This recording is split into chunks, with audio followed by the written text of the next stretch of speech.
TDP, BJP, Janasena పార్టీల కూటమి తరఫున పోటీ చేస్తున్న అభ్యర్థులను గెలిపించాలని ఆ పార్టీల నేతలు పేర్కొన్నారు. ప్రతి ఒక్కరూ తమ ఓటు హక్కును వినియోగించుకోవాలని వారు కోరారు.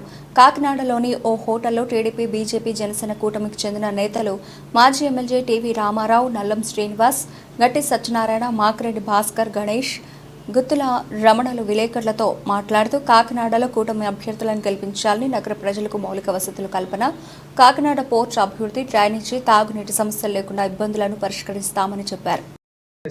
ఆ సమస్య పరిష్కారం అవుతుందండి. నార్మల్గా జరుగుతున్నది ఏంటంటే 99% ఇష్యూస్కి మనం బాధలు పడుతున్నాం, కానీ సంబంధిత అధికారులకి అది తెలియజేయడం లేదు. తెలియజేసి పర్సూ చేసి నెక్స్ట్ లెవెల్కి ఎస్కలేట్ చేయాలి. సీఎం యాక్షన్ తీసుకోకపోతే ప్రైమ్ మినిస్టర్ దగ్గర తీసుకెళ్ళిపోవాలి. మీకు చిన్న ఎగ్జాంపుల్ చెప్తాను. మైనింగ్ విషయంలో ఇదివరకు రాజశేఖర రెడ్డి గారు ఉన్నప్పుడు 2010లో మైనింగ్ వైసీపీని తిట్టడమో, లేకపోతే ద్వారంపూడిని తిట్టడమో, లేకపోతే జగన్మోహన్ రెడ్డి గారిని తిట్టడమో జరిగింది. ఇప్పుడు సమయం ఆసనం అవుతుంది కాబట్టి మేము వస్తే ఏం చేస్తామన్న విషయాలు జస్ట్ క్లుప్తంగా చెప్తాను. మేము వస్తే mining mafia, liquor mafia, sand mafia, గంజాయి మాఫియాల్ని పూర్తిగా అరికడతాం ఈ రాష్ట్రం నుంచి.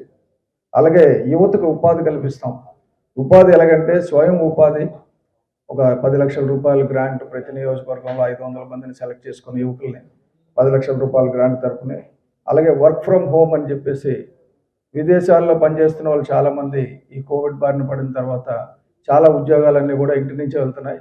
అది ప్రతి ఒక్కరు కూడా ఎక్కడికో హైదరాబాద్ ఎక్కడికో వెళ్ళి ఇల్లు అద్దెకి తీసుకొని ఉండేటట్టు కాకుండా maximum work from home activities అన్నీ కూడా మన ప్రతి కాకినాడ నియోజకవర్గంలో కూడా వచ్చేటట్టు చేస్తాం. అలాగే చేతి వృత్తులు తోడ్పాటు మరియు వాటి తాలూకా మార్కెటింగ్. చేతి వృత్తులు బ్రహ్మాండమైన కళాకారులు ఉన్నారండి. ఆ కళలను గౌరవించే పరిస్థితి లేదు.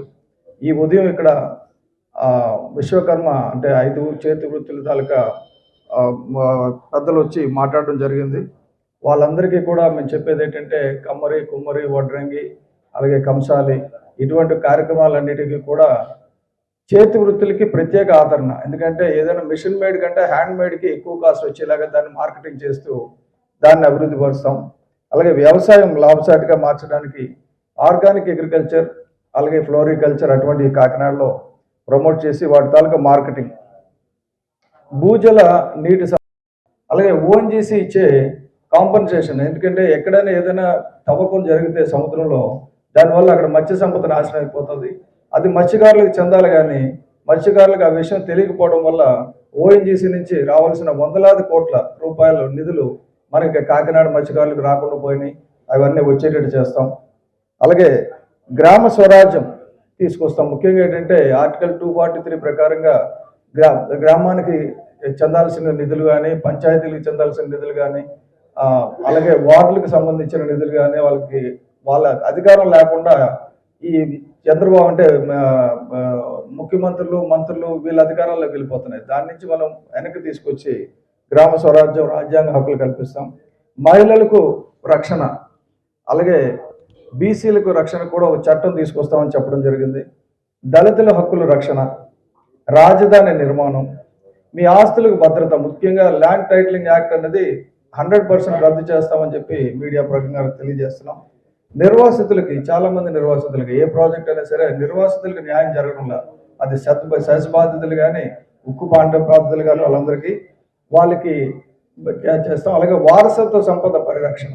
ఇక్కడ చూస్తే ఎంఎస్ఆర్ చారిటబుల్ ట్రస్ట్ కానీ, అక్కడ పురాతన స్కూల్స్ అన్నీ ఉన్నాయి, చర్చిలు ఉన్నాయి, స్కూల్స్ ఉన్నాయి, మన మార్కెట్ ఉంది, పెద్ద మార్కెట్ ఉంది. ఇవన్నీ కూడా వారసత్వ సంపద రక్షణలోకి వచ్చి వాటిని పరిరక్షిస్తూ అక్కడ వ్యాపారం కొనసాగేటట్టు చూస్తాం. అంతే వారసత్వ సంపద అంటే మళ్ళీ హెరిటేజ్కి అప్పచెప్పేసి అక్కడ వ్యాపారం జరగకుండా కాకుండా అక్కడ వ్యాపారం జరగాలి.